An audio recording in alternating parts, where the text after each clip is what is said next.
ఒక్క మాట కూడా మాట్లాడవు, తాగవు, కొట్లాడవు. there is no pep and salt. నాకు ఈ పెళ్లి ఇష్టం లేదు. మినిమం 2 సంవత్సరాలు జైలు నుంచి బయటికి రాలేవరా?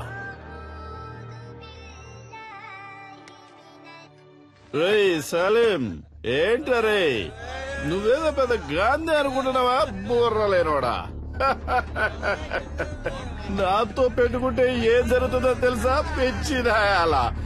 ఇక నేను చేసిన ఆపరేషన్ కూర్చుందే సుదే. రారే రారా.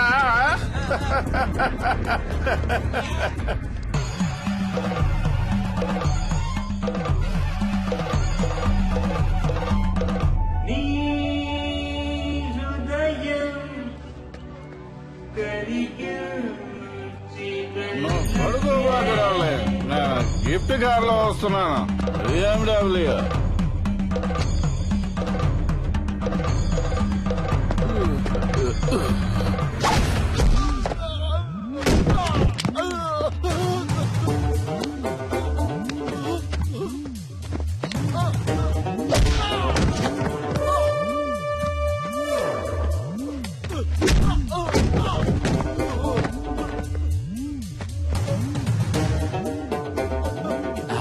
ఒక కార్ కోసం 1000 మంది ప్రాణాలతో ఆడుకునే నీకు బెస్ట్ డాక్టర్ అనే పేరుతో, అది కూడా 2 సార్లు. అది నేను సర్వీస్ చేసి తీసుకున్నదిరా. నేను తలుచుకుంటే నీకెక్కడ పని లేకుండా చేయగలను. ఇంకొక మాట మాట్లాడేవో ప్రాణాలతో పోస్ట్మార్టం చేసేస్తాను.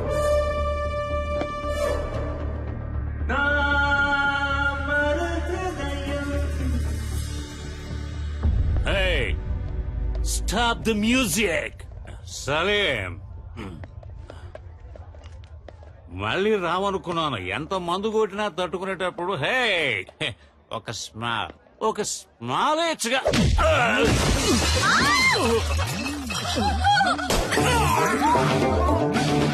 ఏంటో take him out.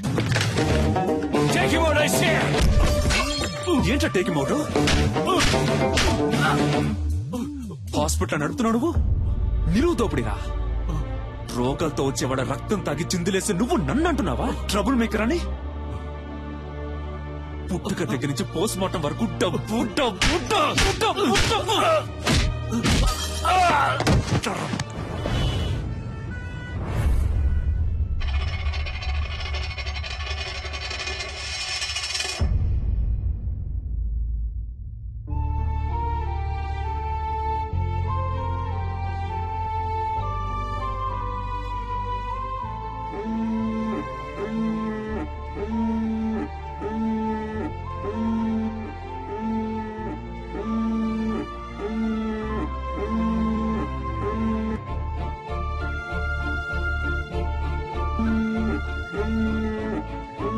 Daddy,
mascara ఫోసు మతిపోయే.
పో.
ఇంతకు ముందే అందిన సమాచారం. హోమ్ మినిస్టర్ శ్రీ ధర్మమూర్తి కొడుకు గురుని గుర్తు తెలియని వ్యక్తి తుపాకీతో బెదిరించి బందీగా పట్టుకున్నందువల్ల హోటల్ వైట్ ప్యాలెస్ పరిసర ప్రాంతాల్లో ఉద్రిక్తత ఏర్పడింది.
ఇంతకు ముందే అందిన సమాచారం.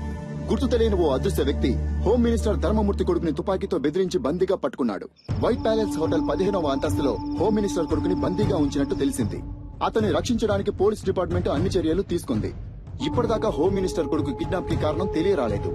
కానీ తుపాకీ శబ్దం వినిపించినట్టు విశ్వసనీయ వర్గాల వలన తెలిసింది. ఇంకా దీని గురించి మరిన్ని అప్డేట్స్ తెలుసుకోవాలంటే చూస్తూనే ఉండండి.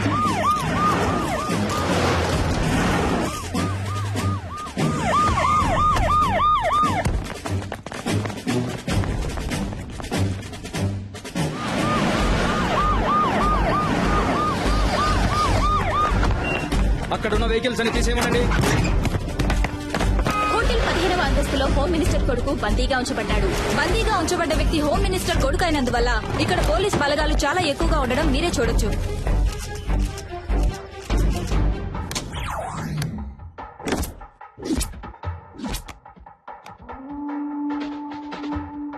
ఉన్న గెస్టులందరినీ సేఫ్ గా బయటికి పంపించేయండి. ఎవరెవరు హోటల్లో స్టే చేస్తున్నారో ఫుల్ డీటెయిల్స్ నాకు కావాలి, విత్ ఐడి ప్రూఫ్. అనుమానం వచ్చిన వాళ్ళని వెంటనే అరెస్ట్ చేయండి. విట్నెస్ ఎవరో ఎంక్వైరీ చేయండి. ఇమీడియట్ గా నేను వాళ్ళని చూడాలి. Do it quick.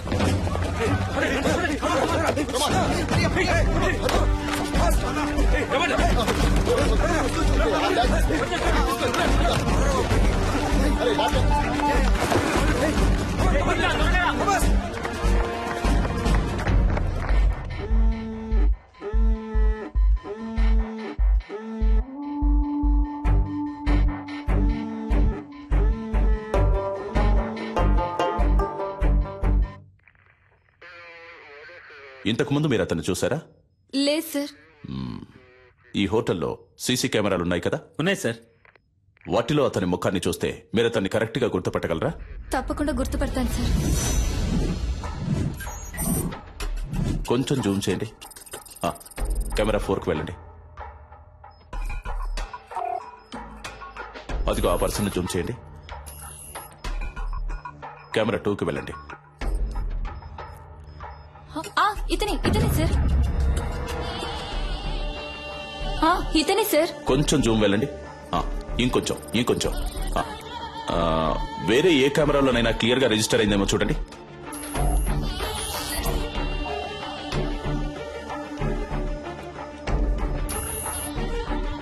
లేవు సార్, వేరే ఏ కెమెరాలు ఇక్కడ లేవు, ఇవే ఉన్నాయి. ఎంత పెద్ద హోటల్లో 7-8 కెమెరాలు ఫిక్స్ చేశారా? ఇక్కడికి వచ్చే వాళ్ళందరూ ఇంపార్టెంట్ విఐపీలు సార్, అందుకని వాళ్ళెవరూ కెమెరాలు ఉండటం ఇష్టపడట్లేదు సార్. ఏ చేసే తప్పులని తెలుస్తాయనా? మిస్టర్ జాన్సన్, ఇమీడియట్ గా నేను అతనితో మాట్లాడాలి, రెడీ చేయండి. ఫస్ట్ వింగ్, ఇదే మనకి important place. Second wing, this is your area. Third wing, hotel కి బయట 5-6 బిల్డింగ్లన్నీ మీ కంట్రోల్లోకి రావాలి. స్టేర్ కేస్ లో ఫుల్ గా సెక్యూరిటీ ఉండాలి.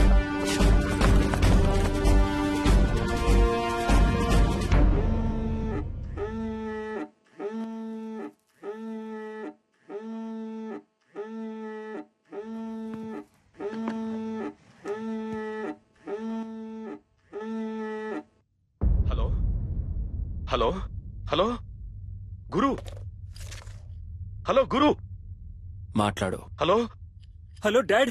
గురు, ఏమైందిరా? నువ్వు సేఫ్ గానే ఉన్నావు కదా? ఏంట్రా నువ్వు? కొంచెం జాగ్రత్తగా ఉండుండొచ్చు కదా. ఏమైనా దెబ్బలు తగిలే? అవును డాడ్. నువ్వెందుకు ఏడుస్తున్నావు? మీ నాన్న ఈ రాష్ట్రానికి మంత్రి, నువ్వు ఈ రాష్ట్రాన్ని ఏలడానికి పుట్టినోడివిరా. ధైర్యంగా ఉండు, నేనున్నాను. కాని గురు, ఎట్టి పరిస్థితుల్లో నువ్వు వాడితో మాట్లాడొద్దు. అంతా నేను చూసుకుంటాను. ఏమాత్రం తొందరపడదు, ప్రశాంతంగా ఉండు. దీనికి పర్యవసానం ఏంటో తెలియక వాడు ఆటలాడుకుంటున్నాడు. అవునరా? ఎవడ్రా వాడు? నీకు వాడికి ప్రాబ్లం ఏంటి? ఎవరో తెలియదు డాడ్. ఇంతకుముందు నేను ఎప్పుడు అతన్ని చూడలేదు డాడ్. చూడటానికి ఎలా ఉన్నాడు వాడు? మనిషిని చూస్తుంటే డీసెంట్ గానే ఉన్నాడు డాడ్. ఫోన్ వాడికి ఇవ్వు, నే మాట్లాడతాను. మన మాటలన్నీ వింటూనే ఉన్నా డాడీ. ఎవడ్రా నువ్వు? నేనెవరో తెలుసు కదా. నా కొడుకు మీద నీ చిటికెన వేలు పడ్డా అంతే, అయిపోతావు. నువ్వెక్కడున్నా సరే నిన్ను అడ్రస్ లేకుండా చేస్తా.